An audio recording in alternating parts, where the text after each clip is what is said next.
જય શ્રી કૃષ્ણ ફ્રેન્ડ્સ, કેમ છો બધા? Welcome back to my channel. આજે હું બનાવવા જઈ રહી છું ખસ્તા કચોરી, જે રાજસ્થાની મોસ્ટ ફેમસ આઈટમ છે. તો ચાલો આપણે બનાવવાનું શરૂ કરી દઈએ. તો ફ્રેન્ડ્સ, કચોરી બનાવવા માટે પહેલાં આપણે સૌપ્રથમ મેંદાના લોટનો ઉપયોગ કરવાનો છે. મેં મેંદાનો લોટ 2 વાટકા જેટલો લીધો છે. હવે તેમાં આપણે થોડા અજમા નાખવાના છે. અજમા આપણે આવી રીતના હાથેથી મસળીને નાખવાના છે, જેથી કરીને તેનો સ્વાદ અને સુગંધ સરસ ભળી જાય. તેમાં સ્વાદ પ્રમાણે મીઠું નાખવાનું છે. અને મોણ માટે આપણે તેલનો ઉપયોગ નથી કરવાનો. મેં 2 વાટકા જેટલો મેંદાનો લોટ લીધો છે, તો એની સામે તમારે 4 ટેબલ સ્પૂન જેટલું ઘીનું મોણ નાખવાનું છે. મોણ એટલું નાખવાનું છે કે તમે જ્યારે લોટ બાંધો ત્યારે મુઠ્ઠી વળે. હવે તેમાં આપણે થોડા 4 થી 5 ટીપા લીંબુનો રસ નાખવાનો છે. હવે તમે જોઈ શકો છો, જો આવી રીતના મુઠ્ઠી વળી જાય એવી રીતનો લોટ રાખવાનો છે. હવે આપણે આને હુંફાળા ગરમ પાણીથી આનો લોટ બાંધવાનો છે. ઠંડા પાણીનો ઉપયોગ કરવાનો નથી. થોડું પાણી નાખી અને આપણે લોટને મિક્સ કરી અને જોશું કે પાછું જો ફરીવાર પાણીનો જરૂર પડશે તો આપણે પાણી એડ કરી શકીએ.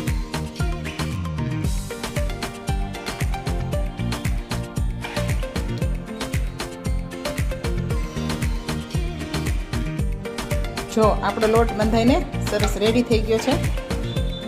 આ રીતનું ટેક્સચર રાખવાનું છે લોટનું, નહીં એકદમ કઠણ કે નહીં એકદમ પોચો. અને એને સરસ રીતના મસળી લેવાનો છે.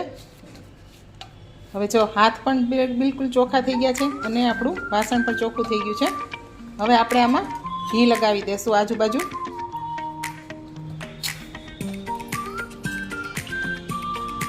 ફરતું ઘી લગાડી અને આપણે આને ઓછામાં ઓછું અડધી કલાક માટે ઢાંકીને રાખી દઈશું. ત્યાં સુધીમાં આપણે બીજી તૈયારી કરી લઈએ.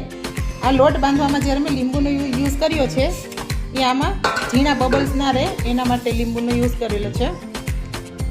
હવે કચોરી માટે આપણે આંબલીના પાણીની જરૂર પડશે. મેં 1 વાટકા જેટલો ગોળ લીધો છે, 1 પા વાટકી જેટલી આંબલી લીધી છે અને 1 વાટકા જેટલો ખજૂર લીધો છે. હવે આપણે મેં એને બપોરથી અગાઉ જ પલાળીને રાખી દીધી છે. હવે આપણે એને ગરમ થવા મૂકી દઈશું. અંદાજે 20 થી 25 મિનિટ આંબલીને ઉકળવાનો સમય લાગશે. ત્યાં સુધીમાં આપણે બીજી તૈયારી કરી લઈએ. હવે કચોરી બનાવવા માટે આપણે ખાસ મસાલાની જરૂર પડશે. એમાં મેં 2 ચમચી આખા ધાણા લીધા છે. આખા ધાણા લેવાના છે. 2 ચમચી વરિયાળી લીધી છે. 2 ચમચી આખું જીરું લીધું છે. અને 4 થી 5 નંગ સૂકા લાલ મરચાં લીધા છે. હવે આપણે આની મીડિયમ પેસ્ટ બનાવવાની છે. જો આ રીતના આનો પાવડર કરવાનો છે. તમે જોઈ શકો છો, એકદમ બારીક ભૂકો નથી કરવાનો કે નથી આખા પાકો એકદમ રાખવાનું. એકદમ મીડિયમ રીતનો ભૂકો કરવાનો છે. હવે આપણે આને એક વાસણમાં કાઢી લઈશું.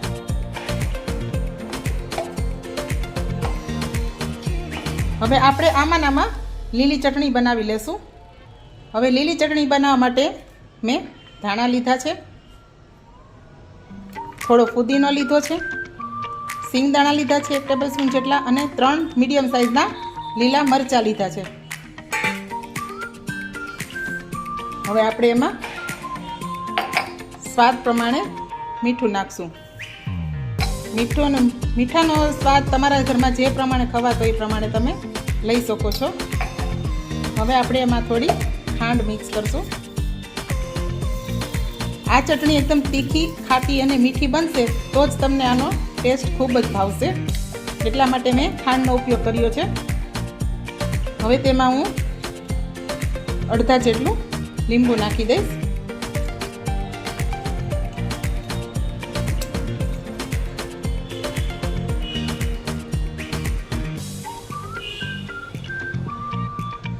હું 1 થી 2 ચમચી જેટલું આપણે દહીં એડ કરી દઈએ. દહીંથી આનો લીલી ચટણીનો સ્વાદ ખૂબ જ સરસ આવે છે. મારા ઘરમાં તો ડેઈલી રૂટીનમાં આ ચટણી ખવાય છે. તમે આ ચટણીને રૂટીનમાં ડેઈલી માટે બનાવીને પણ રાખી શકો છો. હવે આપણે આની ચટણી બનાવી લઈએ. જો આપણી ચટણી બનીને રેડી થઈ ગઈ છે. ખૂબ જ સરસ ચટણી બની છે.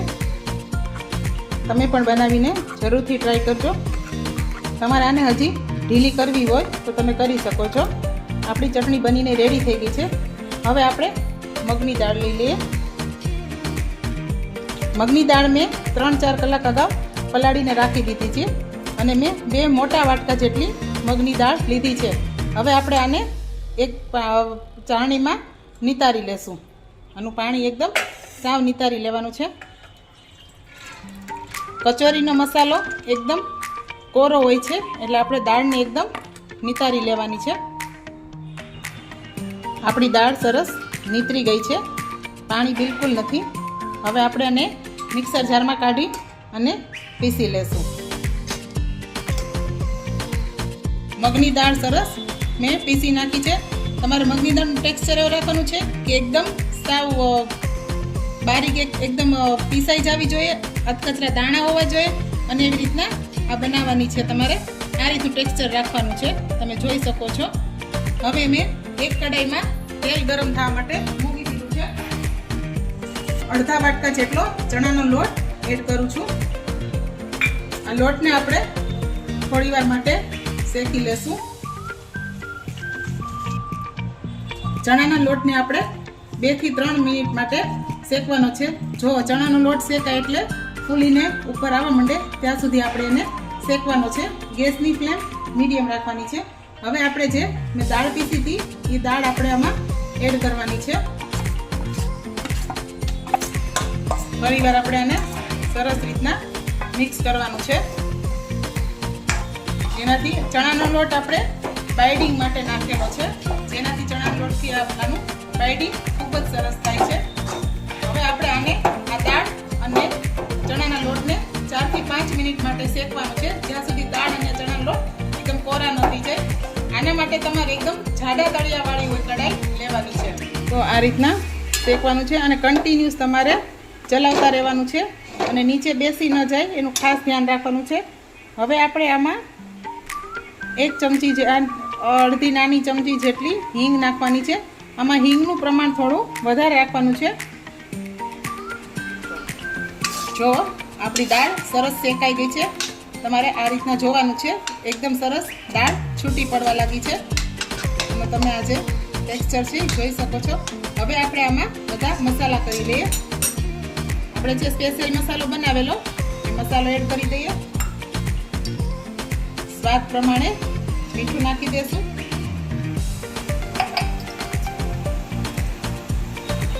બે ચમચી આમચૂર પાવડર નાખશું.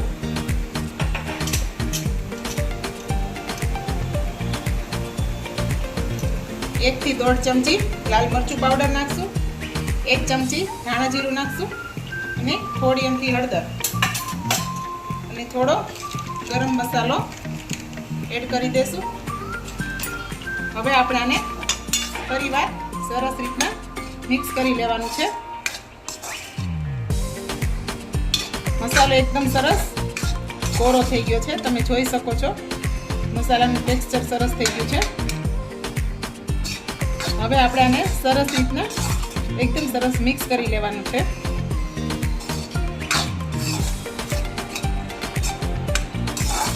મસાલો મિક્સ થઈ જાય પછી આપણે આને સાઈડ પર ઠરવા માટે મૂકી દેવાનું છે.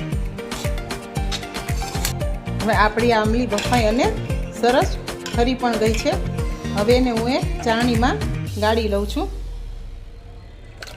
આ રીતના એને ગાળી લેવાની છે અને આપણે આમાંથી આંબલીના અને ખજૂરના ઠળિયા અલગ કરી લેવાના છે અને એને આપણે સરસ હાથેથી એકદમ ચોળવાની છે. જો મેં આંબલીના અને ખજૂરના ઠળિયા કાઢી લીધા છે અને એને આ રીતના જે માવો છે એ અલગ કાઢી લીધો છે. હવે જે આંબલીનું પાણી આપણે ગાળેલું એ ફરીવાર આપણે આમાં તપેલીમાં મિક્સ કરી દેવાનું છે. હવે આની અંદર જ આપણે બધા મસાલા એડ કરવાના છે.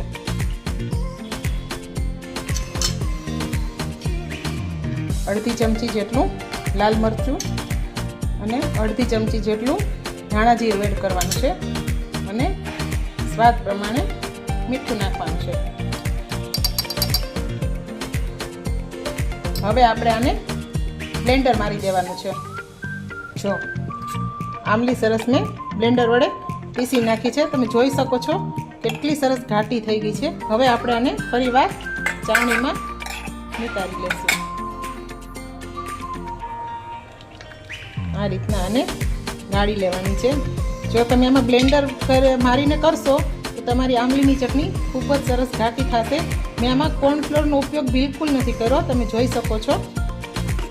અને જો વધારે તમારે ચટણી ઘાટી કરવી હોય તો તમે આમાં ધાણા જીરુંનો પણ ઉપયોગ વધારે કરી શકો છો. અને તમારે ક્યારેક ઉતાવળમાં કોઈ પણ રેસીપી બનાવવાની હોય જેમાં આંબલીની ચટણીની જરૂરિયાત હોય તો તમે આ આંબલી મેં જે રીતના તપેલીમાં ઉકાળી છે એવી રીતના તમે કુકરમાં પણ ધીમી આંચ લઈ અને ધીમા ગેસે તમે બાફી શકો છો. એનાથી પણ તમારે ઝડપથી આંબલી બફાઈ જશે. હવે આપણે જે વધારાનો માવો વધ્યો છે, ચટણી સરસ નીતરી ગઈ છે. હવે આપણે આને ફરીવાર આ તપેલીમાં લઈ લેશું.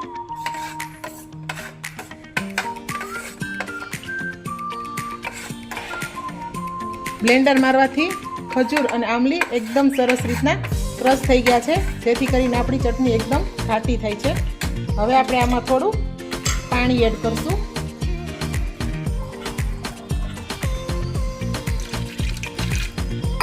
તમારે જે પ્રમાણે ઘાટી રાખવી આંબલી ચટણી એ પ્રમાણે તમે પાણીનો યુઝ કરી શકો છો. હવે ફરીવાર આપણે આને સરસ રીતના ગાળી લેશું. સરસ રીતના આપણે નિતારી લેવાનું છે. અને હવે આપણે નિતારીને કાઢી લઈએ પાણીને. આપણી આંબલીની ચટણી બનીને બિલકુલ તૈયાર છે. જો તમે જોઈ શકો છો કેટલી સરસ એકદમ ઘાટી થઈ છે, એ પણ કોર્નફ્લોર વગર જ તે. હવે આપણે એને બીજા વાસણમાં કાઢી લેશું.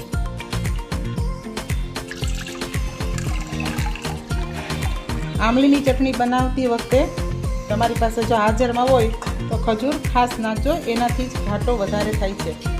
હવે આપણે આમાં કોથમીર મિક્સ કરી દેવાની છે.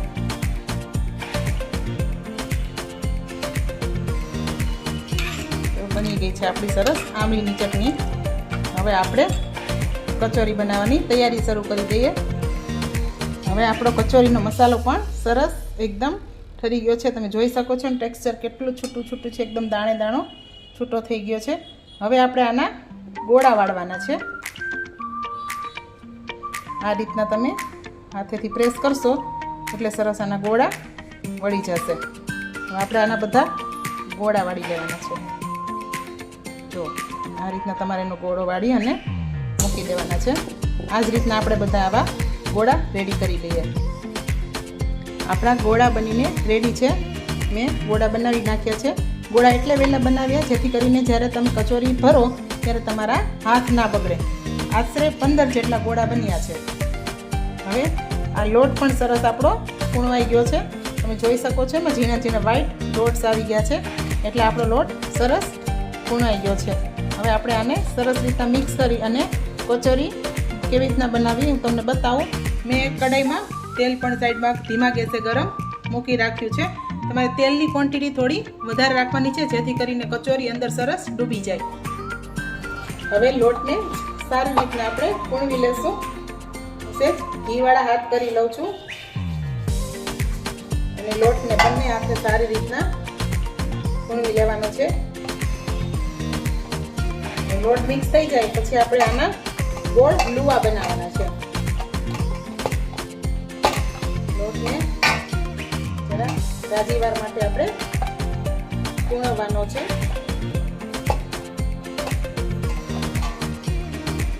હવે આપણે આમાં તમે જોઈ શકો છો એટલી સાઈઝના લુવા લેવાના છે અને આવી રીતના બંને હાથ વડે એને તમારે આમ કરી અને આવી રીતના વાટકી જેવું બનાવવાનું છે. અંગૂઠા અને આંગળીની મદદથી તમારે આને વાટકી જેવો આ રીતના શેપ આપવાનો છે.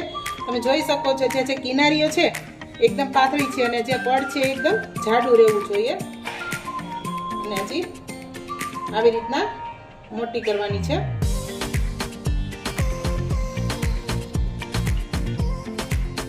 હવે આપણે આ રીતના વાટકી જેવો શેપ થઈ ગયો છે.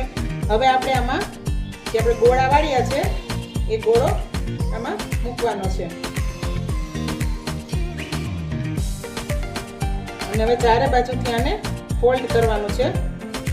એક વાતનું ખાસ ધ્યાન રાખજો કે જરા પણ આનું મોઢું જો ખુલ્લું રહેશે તો મસાલો બધો બહાર નીકળી જશે. આ રીતના ચારે બાજુથી આનું મોઢું પેક કરી દેવાનું છે. અને જે વધારાનો લોટ નીકળે એ આપણે ફરી આમાં એડ કર. હવે આપણે બંને હાથની મદદથી આને તમારે સરસ એકદમ દાબી દેવાનું છે, જેથી કરીને જે અંદર મસાલો છે આપણે ભરેલો એ બધો સરસ કચોરીમાં મિક્સ થઈ જાય. તમને ફાવે તો તમે પાટલા વેલણથી વણીને પણ કરી શકો છો. જોઈ શકો છો મેં આ મીડિયમ સાઇઝની બનાવી છે, જેથી કરીને સરસ તળાઈ જાય. તમે આને એક બે વાર તમે ટ્રાય કરવા માટે સ્ટાર્ટિંગમાં નાની સાઇઝ જ રાખજો, પછી તમે મોટી સાઇઝ બનાવી કરી શકો છો. હવે આ જ રીતના આપણે બધી કચોરી તૈયાર કરી લેવાની છે. જોઈ લ્યો, તમે જોઈ શકો છો સરસ ગોળ એકદમ બની ગઈ છે. આ જ રીતના આપણે બધી કચોરી વાળી દઈ. હવે આપણું તેલ ગરમ થઈ ગયું છે. એકદમ ધીમા ગેસ ઉપર તેલને રાખવાનું છે અને એકદમ ગરમ નથી થવા દેવાનું. તમે આપણે જરા લોટ નાખીને જોઈ લેશું. લોટ ધીમે ધીમે જો ઉપર આવે તો આ તેલ આપણી કચોરી માટે એકદમ પરફેક્ટ છે. જો તમે જોઈ શકો છો લોટ એકદમ ધીમે ધીમે ઉપર આવે છે. તો હવે આપણે આમાં આપણી કચોરી બનાવેલી નાખી દઈશું. ગેસની ફ્લેમ અત્યારે મીડિયમ જ રાખવાની છે. તમે જોઈ શકો છો.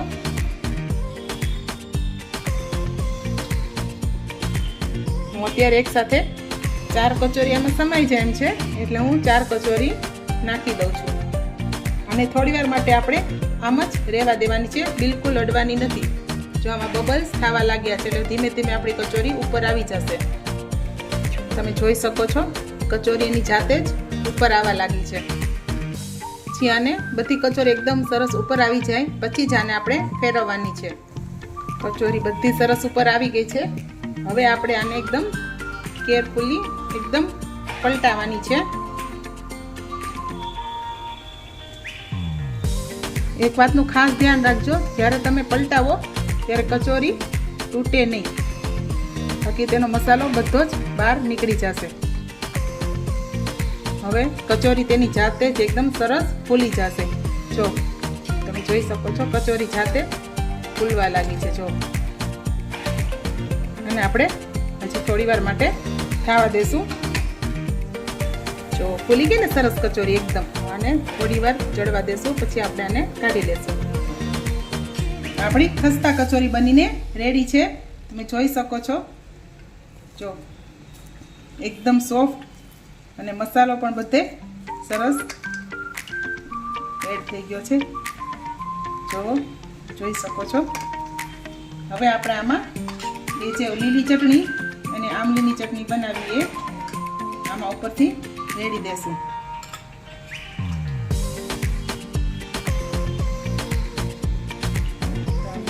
ફ્રેન્ડ્સ, રેડી છે આપણી ખાસ્તા કચોરી. તમે પણ જરૂરથી બનાવીને એકવાર ટ્રાય કરજો અને આ જ પ્રમાણે મેઝરમેન્ટ બનાવીને કરશો તો તમારી પરફેક્ટ કચોરી બનીને રેડી થઈ જશે. મારી રેસીપીને લાઈક કરજો અને મારી ચેનલને સબસ્ક્રાઈબ અને શેર જરૂરથી કરજો. તો ફરીથી મળીશું નવી વાનગી સાથે. જય શ્રી કૃષ્ણ.